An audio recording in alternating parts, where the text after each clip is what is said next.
Zava-dehibe ho an'ny fiandrianam-pirenena ny arahan'ny Salah ho an'ny fitakiana ny rariny sy ny zo malagasy ao anatin'ny famerenana ireo nosy ireto ny sehatra rehetra teto amin'ny firenena dia nandray anjara ary nahitana solotena avokoa tao anatin'ny dinika ny tanterahana teny amin'ny CC Ivato ity tao anatin'ny 3 andro vidiny ny dinika anisin'ny feikevitra ny votra.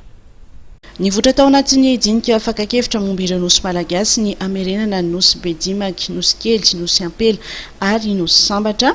Anisan'ny sosikevitra nivoaka teto ny anoratana ireo nosy ireo ao anatin'ny lalam-panorenana. Zaho fitakiana zany dia mila fandraisana andraikitra avy amin'ny malagasy tsy vaky volo sy nisy nambaratongana. Voalohany amin'izany ny serasera sy ny fanentanana. Ampafantarina bebe koa ny mpiray-tanindrazana ireo nosy ireo. Isa sosikevitra natolotry ny mpizaika ihany koa ny fampidirana ireo nosy ireo ao amin'ny lalam-panorenana, ao amin'ny fandarin'ny mpampianarana, ao amin'ny saritany Madagasikara sy ny fampiasana zany amin'ny filazana ny toetrandro.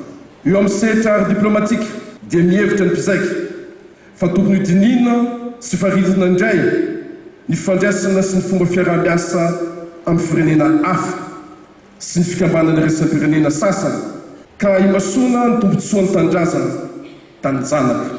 Omena laharam-pahamena araka ireo mpiara-miombonantoka manaja ny fiandranam-pirenentsika. Ao amin'ny sehatra diplomatika izay ihany dia natsidika ny tokony hitondrana izao dinika izao eo anivon'ny sehatra iraisam-pirenena.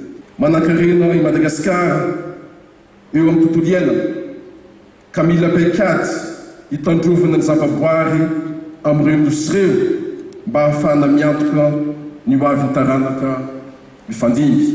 Avaosina sy amafisina ny lalàna mifehy fitrandrahana ny harena voajanahary mba ho lovain-jafy. Tokony anana ny tahirin-kevitra feno mampafantotra ireo nosy malagasy ireo isika. Ohatra amin'izany ny fanaovana tombana ara-toe-karena mahakasika ireo nosy ireo. Eo amin'ny lafin'ny fiarovam-pirenena kosa dia fanokanana tetsabola hikarakarana sy tany sy ny nosy ary fampitaovana ny tafika. Ny feikevitra nivoaka tamin'ny dinika fakakevitra momba ireo nosy malagasy dia narafitra ho antotan-kevitra iray ary natolotra ny filoham-pirenena Androany nandritry ny lanonana teny amin'ny CCI Ivato.